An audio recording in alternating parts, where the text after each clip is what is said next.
Yes, thank you, Chairman, and thank you to the Presidency. Very welcome in this House.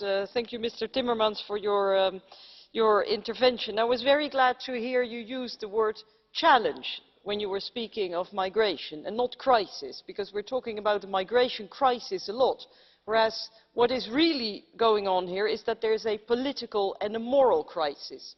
I think the Estonian presidency is absolutely right in saying that migration management is a global responsibility, and therefore it is to be welcomed that the German presidency wants to put this firmly on the agenda of the G20 and making it a global issue. At the same time, it is also European responsibility, and as the Commissioner set out very clearly, Member States are not living up to their responsibility. They are abandoning Italy, they are abandoning Greece. I have to think back of the statement of the Dutch Prime Minister once at the previous mass influx of migrants into Italy, where a journalist asked the Prime Minister, well, isn't it sad for Italy because of its geographical location that they have to take in all the refugees? And the Prime Minister said, well, tough luck for Italy.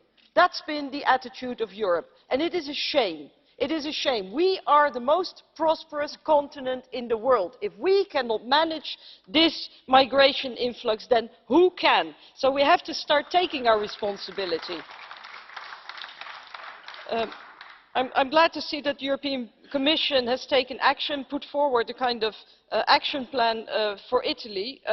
But first of all, the focus is now very much on what NGOs are doing. But I think we should stop the blame game. You can never blame NGOs for saving people's lives.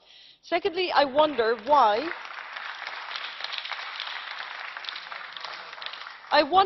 we are not using the legal instruments at our disposal, like the temporary protection mechanism. We have it. Why is it not being used? It can be adopted in the Council by QMV. Thirdly, when will we stop using European money to fund the pockets of dictators and failed regimes? How much more money are we going to send to Libya to let people die in miserable circumstances, not only in the Mediterranean, but also in the desert? It is about time. The European Commission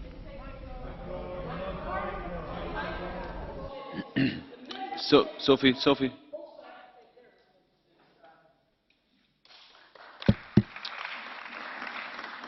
Thank you very much.